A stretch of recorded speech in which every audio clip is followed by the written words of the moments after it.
और मेरी सहयोगी यशस्वी का इस वक्त दिल्ली जयपुर हाईवे पर खड़ी हैं। वो वहाँ कुछ लोगों के साथ हैं जो इस जाम में जूझ रहे हैं, किसी तरह अपने घर पहुँच जाएं। अब दफ्तर तो जाने का कोई स्कोप बचा नहीं है, तो घर ही का रास्ता खुल जाए कम से कम। यशस्वी का पूछिए लोगों से, आज के इस हालात के लिए किसको जिम्मेदार मानते हैं?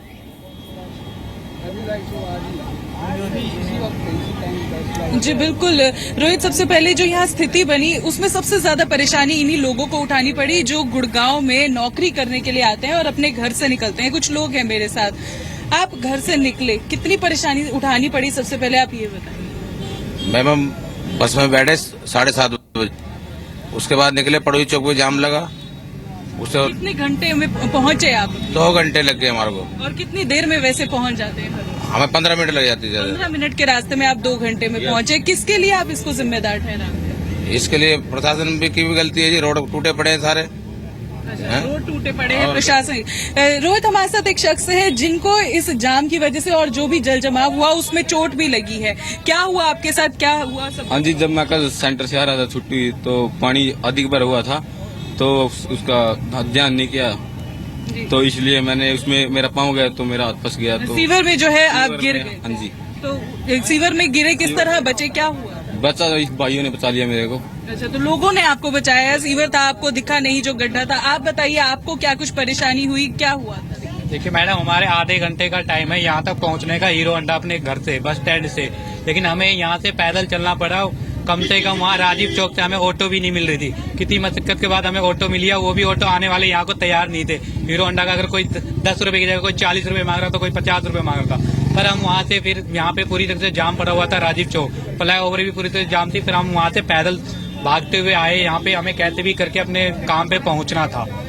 तो लोगों को किस तरह से परेशानी उठानी पड़ रही है? कुछ लोग जो है और बता रहे हैं कि सीवर के जो गड्ढे हैं वो खुले पड़े हैं। लोग जो है पूरी तरह से प्रशासन को यहाँ जिम्मेदार ठहरा रहे हैं। रोहित जी बिल्कुल, वापस आते हैं आपके पास। लोग प्रशासन को जिम्मेदार ठहरा रहे हैं। सिविक बॉडीज सवालों के घेरे में है ही कि जब ये पता था कि मानसून आ रहा है, जब ये पता था कि बारिश होने वाली है, तो उस वक्त ऐसी व्यवस्था पहले से क्यों नहीं की गई, उसकी तैयारी क्यों नहीं की गई? आपने कहा प्लानिंग हमारे पास हर चीज़ की है। क्या गुड़गांव जब बस रहा था तब इन सारी चीज़ों की प्लानिंग नहीं की गई?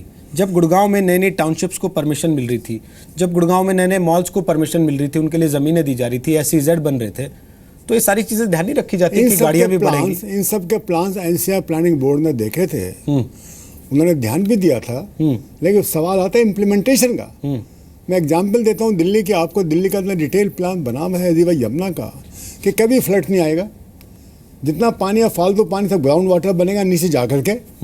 कंप्लीट डिटेल से 2800 करोड़ का प्रोजेक्ट था, वो 92 में सबसे पास हुआ, the then prime minister of India से पास हुआ, लेकिन वो इम्प्लीमेंटेशन का सवाल नहीं है। दिल्ली का कोई भी काम, हाईवे के साथ साथ आपके फ्रेट कम्प्लेक्स बनने थे, आपके ISBT 15-16 बननी है, क्यों नहीं काम करते?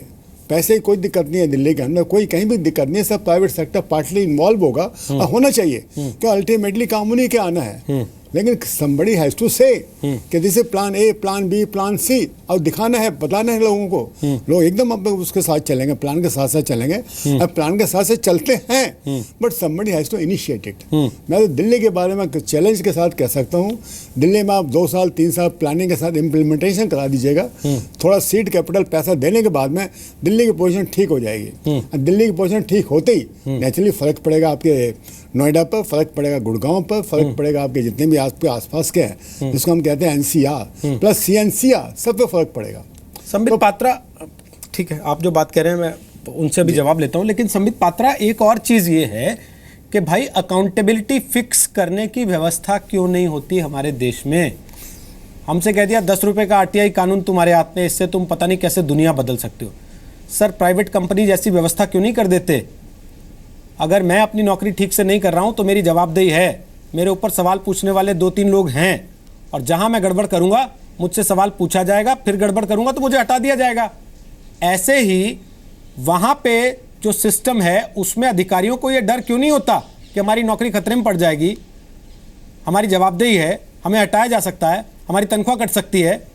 ये डर क्यों नहीं होता लोगों को? ठीक प्रश्न है। देखिए, ऐसा नहीं है कि ये सिस्टम नहीं बना हुआ है। अकाउंटेबिलिटी के लिए कंट्रोलर एंड ऑडिटर जनरल बैठे हुए हैं, CAG.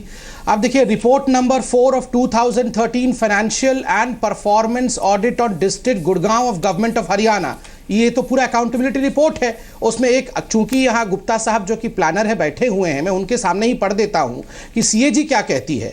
District planning committee DPC constituted in November 2007 and held only 6 meeting against the requirement of 17 meetings during 2007 to 12. The DPC, that is District Planning Committee, approved district development plan without considering the totality of other available resources, especially on the centrally sponsored schemes. DPC, that is District Planning Committee, prepared perspective and integrated plans of the district without covering the activities of all the departments.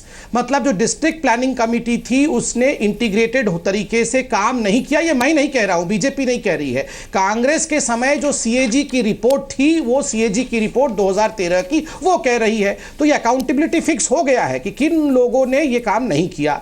दूसरी बात, मैं बड़े ध्यान से जो हमारे RW के member आए हुए हैं, कर्नल साहब, उनकी बात भी सुन रहा था। उन्होंने 3-4 बड़ी कंप्लेन की, क्योंकि वो ऑन द ग्राउंड रहते हैं। उन्होंने कहा कि कॉलोनीज की हालत देखिए, रोड तो बन गया मगर उसके साथ कोई ड्रेन नहीं बना, पैरेलल रोड डोमेस्टिक पर्पस के लिए यूज नहीं हुआ, कोई प्लानिंग नहीं थी। ये 4 बड़ी चीज साहब ने, कर्नल साहब ने कहा। आप बताइए, प्लानिंग क्या हम 1 साल में करते? अगर 1 साल में हमने जो प्लानिंग की, मैं तो पूछना चाहूंगा, आप इफ्को चौक पे देखिए, ये जो फ्लाईओवर अभी बन रहा है, 10 साल तक तो कांग्रेस की सरकार बना सकती थी। आखिरकार हम बना रहे हैं अब ये फ्लाईओवर, क्यों इतना डिले क्यों हुआ? फ्लाईओवर तो पहले बनना था। की गारंटी दे रहे हैं कि पुल बन जाएगा, नहीं, ये कंजेशन नहीं होगा। नहीं, कंजेशन के लिए बोल रहा हूं। पुल, उसके लिए तो ड्रेन बनना चाहिए, उसके लिए ड्रेन बनना चाहिए। एक बात तो आप मानेंगे ना कि कांग्रेस की सरकार से कहीं ना कहीं लोग नाखुश होंगे, तभी आपको मौका दिया लोगों ने। अगर आप भी वही सब करेंगे, बिल्कुल, तभी तो मैंने माफी मांगी पहले, क्योंकि लोगों को बिल्कुल नहीं साहब, लोगों ने बता रखा कि अकाउंटेबिलिटी 5 साल में एक ही बार आएगी हमारी। तो बीच में मत पूछना हमसे आके कि अकाउंटेबिलिटी कहां है तुम्हारी। खड़े रहना जाम में ऐसे घंटों घंटों। सुमित जी आईबीएम पे सर। रोहित जी, आप ठीक कह रहे हैं, तभी आप ध्यान करिए। तो आप ध्यान करिए कि मैं हाथ जोड़ के मैंने माफी भी मांगी थी, क्योंकि मेरे इन आंकड़ों से लोग खुश नहीं होंगे। मगर फिर भी ये डिस्कशन 1 घंटे का है, तो मैं सारे विषय रखूंगा और लोगों को अभी निजात देना जरूरी है, वो भी हम कर रहे हैं। मगर चूंकि आपने पूछा कि ड्रेनेज कैसे होगा, अकाउंटेबिलिटी है कि नहीं, मैं साइंटिफिकली जवाब दे रहा हूं। देखिए, मैंने आरंभ में भी यह भी कहा था कि रोड के रेशियो बढ़ना चाहिए कंपेयर टू रिसोर्सेज। हम रोड की रेशियो बढ़ा रहे हैं। 1 साल हुए सरकार को आए, ठीक है, आप लोग हमें सवाल पूछिए, हम सरकार में हैं, हमसे नहीं पूछेगा तो किससे पूछेगा? मैं जवाब दूंगा। मगर यह कहना कि सारे कुछ के लिए हम जिम्मेदार हैं, हाँ, एक आध कुछ लोगों से गलती भी हुई होंगी तो they will also be taken to task. अगर किसी को डिसिल्टिंग करना हो, उसने नहीं किया हो, तो मैं यहां उसको डिफेंड करने नहीं बैठा हूं। ये कहना भी कहां का इंसाफ है? हमारे इंटेंशंस को देखिए, मैंने इसलिए फ्लाईओवर का एग्जांपल दिया है कि गुड़गांव के जाम के लिए दिल्ली के सीएम केजरीवाल जिम्मेदार हैं। ये भी इंसाफ है क्या? नहीं। देखिए, आपको मैं एक बात क्लियर कर दूं, ये जो ट्वीट खट्टर साहब का है, ये उस जाम से पहले का है। ये रोड और जो पानी के निकाय का विषय है, जो नजफगढ़ ड्रेन में पानी नहीं जा रहा है, उस पर हो रही थी। क्योंकि देखिए, जो द्वारका एक्सप्रेसवे आ रहा है, द्वारका एक्सप्रेसवे का हरियाणा के पोर्शन का क्लियरेंस पूरा हो चुका है, उस विषय पर डिस्कशन चल रहा था। मगर दिल्ली में वो फाइल मूव नहीं की है। अगर ये द्वारका एक्सप्रेसवे पूरा बन जाता, तो बन जाएगा जब, तो आप देखेंगे गुड़गांव वाले हाईवे पर जाम नहीं लगेगी। डाइवर्शन होना जरूरी है ना, ठीक है। मगर दिल्ली में जो 100 मीटर पड़ता है, उस पर दिल्ली सरकार ने काम नहीं किया। फाइनली हमने उसे एनएच घोषित किया है, उसको नेशनल हाईवे गडकरी जी ने घोषित किया, ताकि हम ही उसको कंस्ट्रक्शन कराएं। ठीक।